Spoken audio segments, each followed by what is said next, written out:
الحمد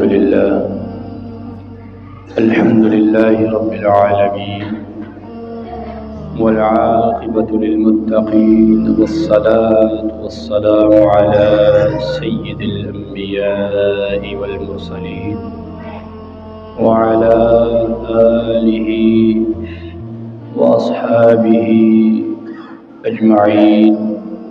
أما بعد، فأعوذ بالله من الشيطان الرجيم. بسم الله الرحمن الرحيم. إنما المؤمنون إخوة فأصلحوا بين أخويكم. آمنت بالله، صدق الله العظيم، وصدق رسوله النبي الكريم الرؤوف الرحيم. قد قال الله تبارك وتعالى في القرآن المجيد والفرقان الحميد ببركته: إن الله وملائكته يصلون على النبي يا أيها الذين آمنوا صلوا عليه وسلموا تسلیما.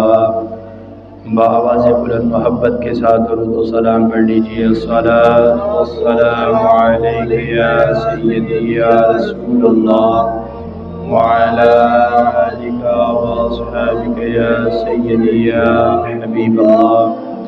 الصلاۃ والسلام علیک یا سیدی یا نبی اللہ وعلی آلک واصحابک یا سیدی یا محبوب رب العالمین.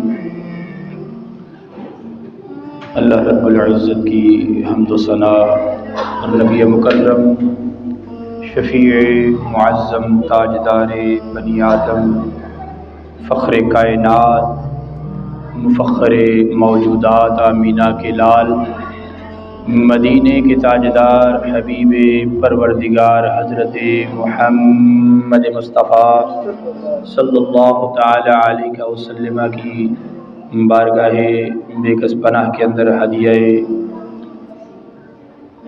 درود و سلام کا نذرانہ پیش کرنے کے بعد، سامعین و حاضرین، دوستو و بزرگوں، السلام علیکم ورحمۃ اللہ وبرکاتہ.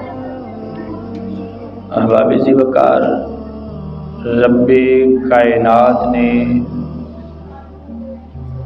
انسان کے ذمے کچھ حقوق لگائے ہیں، اور اگر ان حقوق کے بارے میں جاننے کی کوشش کریں تو دو طرح کے حقوق ہیں. آگے ان کی شاخیں بھی موجود ہیں. ایک ہے حقوق اللہ، یعنی اللہ تبارک و تعالیٰ کے حقوق،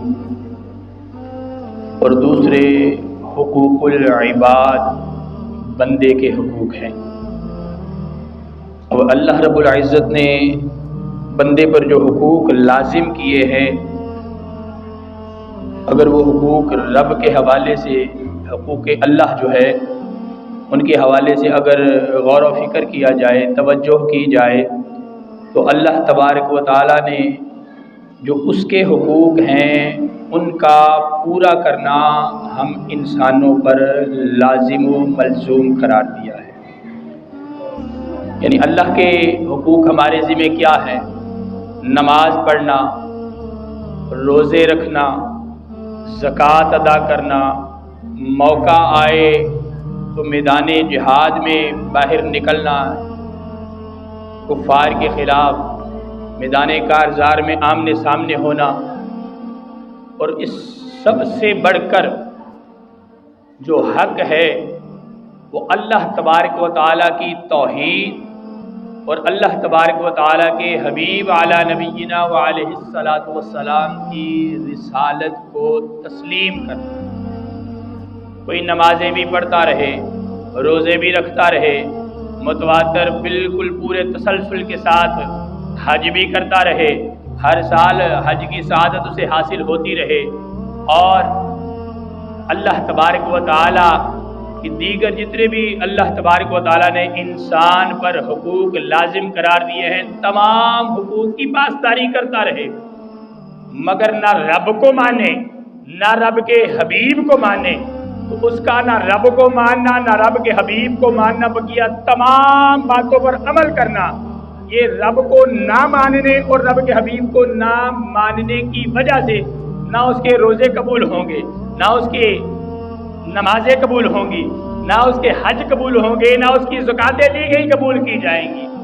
یعنی اگر عام فہم الفاظ میں یوں ذکر کروں تو اللہ تبارک و تعالیٰ نے جتنے بھی انسان پر حقوق لازم قرار دیے ہیں، ان تمام حقوق کے اندر سب سے اولین ترجیح رب کائنات نے اگر کسی حق کو دی ہے نا تو وہ اللہ تبارک و تعالیٰ اور اس کے رسول صلی اللہ تعالیٰ علیہ وسلم کو تسلیم کرنا ہے۔ اگر انسان اللہ کو نہیں مانتا، یہ کہتا ہے کہ میں نمازیں پڑھتا ہوں، نبی کو نہیں مانتا، وہ کہتا ہے میں نمازیں پڑھتا ہوں، تو ایمانداری سے بتائیے کہ نماز کس کی سنت ہے؟ نبی دو عالم صلی اللہ تعالیٰ علیہ وسلم کے توسل سے ہمیں ملی ہے نا۔ جب حضور علیہ السلام کے وسیلے سے ملی ہوئی نماز میں پڑھتا ہوں تو جس کے وسیلے سے مجھے ملی ہے میں اس وسیلے کو ہی نہیں مانتا، تو ایمانداری سے بتائیے میری نمازیں رب کی بارگاہ میں قبول ہوں گی؟ میرے روزے رب کی بارگاہ میں قبول ہوں گے؟ یہ تو ہے اللہ تبارک و تعالیٰ کے حقوق کی بات۔ پھر بات آتی ہے حقوق العباد، بندوں کے حقوق ہیں، اور بندوں کے حقوق کے اندر والدین کے حقوق بھی شامل ہیں۔ بندوں کے حقوق کے اندر دیگر مسلمانوں کے حقوق بھی شامل ہیں، اور اگر دیگر مسلمانوں کے حقوق کے بارے میں بات کروں نا تو اللہ تبارک و تعالیٰ نے قرآن مجید فرقان حمید کے اندر واضح طور پر ارشاد فرمایا، انما المؤمنون اخوۃ فاصلحوا بین اخویکم۔ یہ آیہ کریمہ اس کے اندر اللہ تبارک و تعالیٰ نے فرمایا انما المؤمنون اخوہ، انما المؤمنون اخوہ، تو فرمایا بے شک ایک مسلمان دوسرے مسلمان کا کیا ہے؟ بھائی ہے۔ مسلمان ایک دوسرے کے آپس میں کیا ہے؟ بھائی ہیں۔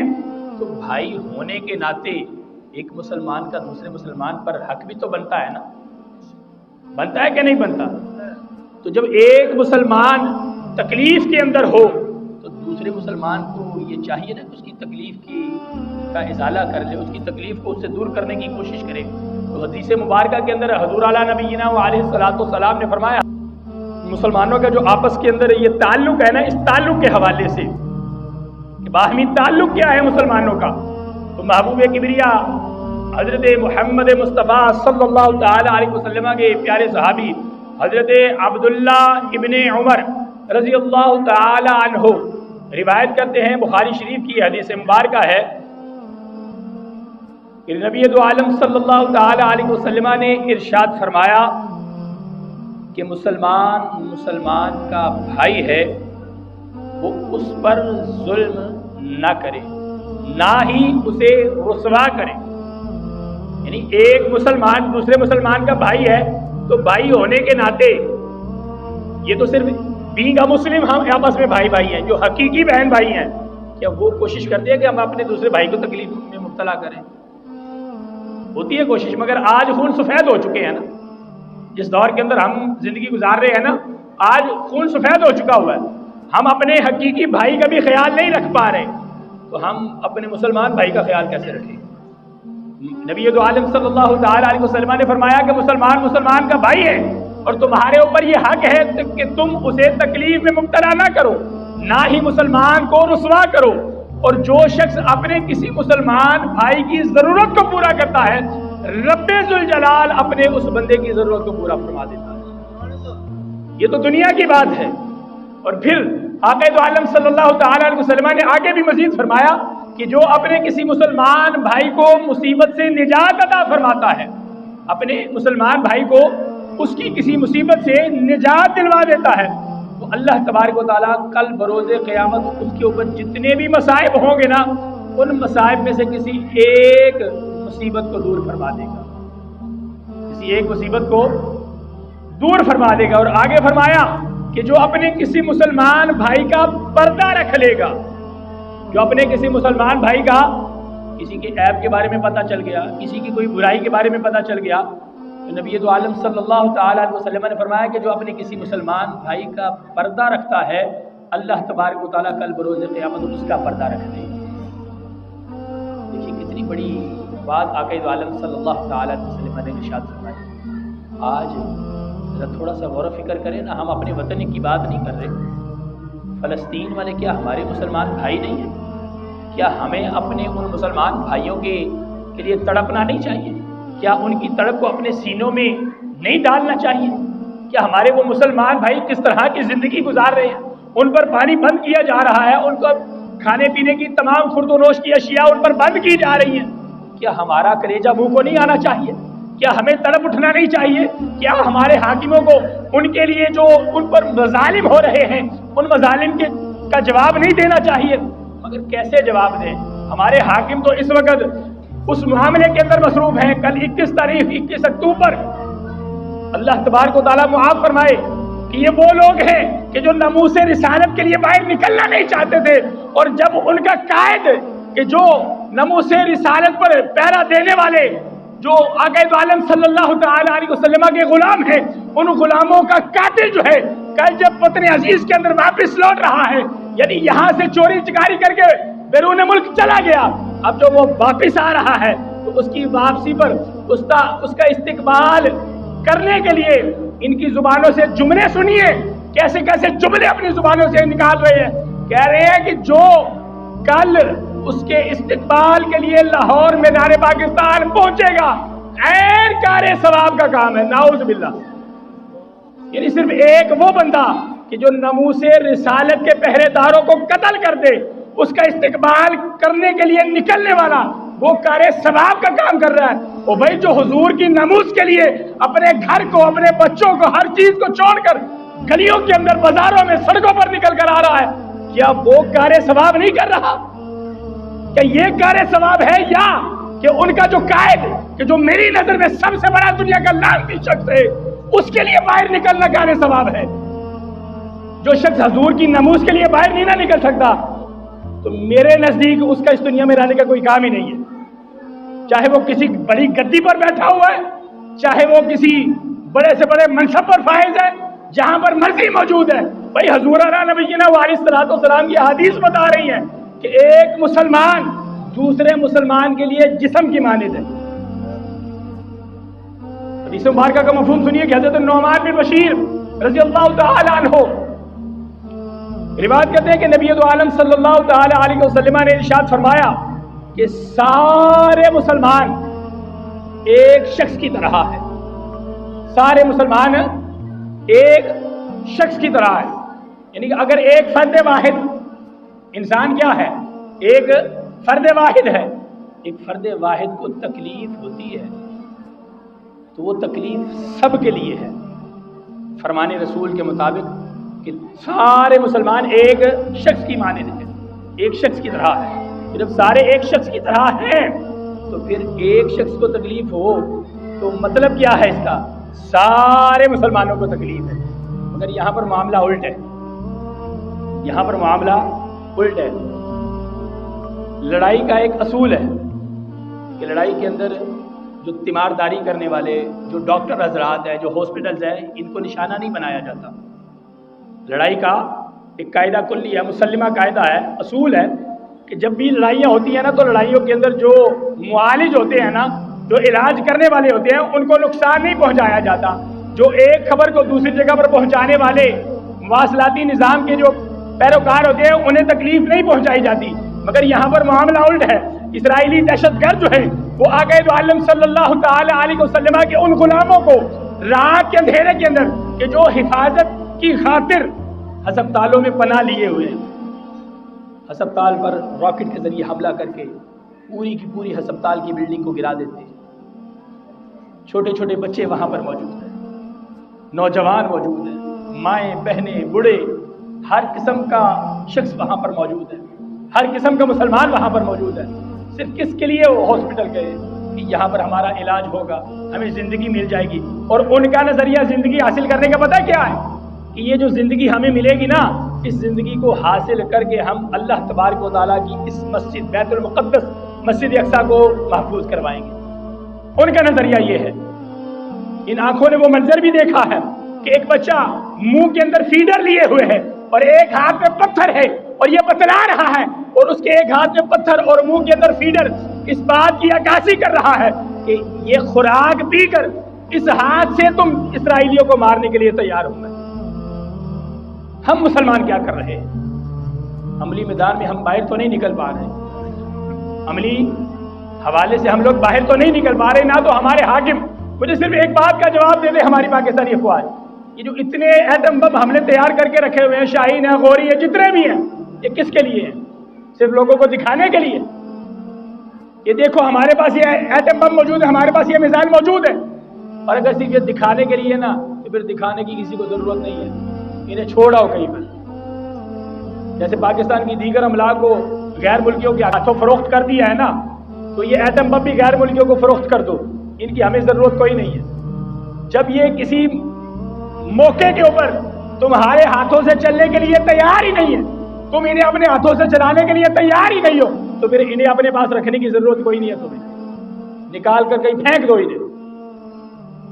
دیکھو نا حضور اعلیٰ نبینا علیہ الصلوۃ والسلام کی حدیث مبارکہ اس بات کی شاہد ہے کہ آقا دو عالم صلی اللہ تعالیٰ علیہ وسلم نے فرمایا کہ سارے مسلمان ایک شخص کی مانند ہے۔ تو جب ایک شخص، حدیث مبارکہ جسم کا بھی ہے، ایک شخص کی مانند بھی ہے، یہ حدیث مبارکہ آگے جسم والی حدیث مبارکہ بھی آگے آئے گی کہ حضور اعلیٰ نبی حضرت نعمان بن بشیر رضی اللہ تعالی عنہ روایت کر رہے ہیں کہ آقا دو عالم صلی اللہ تعالی علیہ وسلم نے ارشاد فرمایا کہ سارے مسلمان ایک شخص کی مانند ہیں، اگر جب اس کی آنکھ میں تکلیف ہو تو سارے مسلمانوں کو تکلیف محسوس ہو، اس کی آنکھ میں تکلیف ہو رہا تو سارے جسم کو تکلیف ہونی چاہیے۔ دیکھیے نا آج میری انگلی میں ایک کانٹا چبھ جاتا ہے، اس کانٹے کا اثر میرا پورا جسم محسوس کرتا ہے کہ نہیں کرتا؟ یہ وہ بھی تو ہمارے مسلمان بھائی ہیں، کیا ان کا درد ہمیں محسوس نہیں ہو رہا؟ اصل وجہ کیا ہے کہ ہماری جو پاکستانی میڈیا ہے نا یہ بکاؤ ہے، ہماری پاکستانی میڈیا بکاؤ ہے۔ یہ میڈیا جو حقیقت ہے نا وہ ہمیں دکھائی نہیں رہی، جو حقیقت حال وہاں پر اس وقت جو اسرائیلی دہشت گرد جو تنظیم جو ہے، جو احسان فراموش اسرائیلی وہ فلسطینیوں کے ساتھ جو سلوک کر رہے ہیں نا وہ ہمیں حقیقتاً دکھلایا نہیں جا رہا۔ الیکٹرانک میڈیا پر تو نہیں دکھایا جا رہا، مگر سوشل میڈیا پر ہر ایک چیز۔ میری نظر میں ایک ایسا کلپ بھی گزرا، ایک بہنا ہماری جو حاملہ تھی، بم دھماکے کے اندر اس کا جسم ٹکڑے ٹکڑے ہو گئے، اور اس کے جسم کے جو ٹکڑے ہوئے ان ٹکڑوں کے اندر جو ان آنکھوں نے منظر دیکھا نا، چھوٹا سا بچہ، اس کا چہرہ صرف بنا ہوا ہے، اس کے ہاتھ بنے ہوئے ہیں، نیچے والا دھڑ کٹ چکا ہوگا۔ کب کوئی صلاح الدین ایوبی آئے گا؟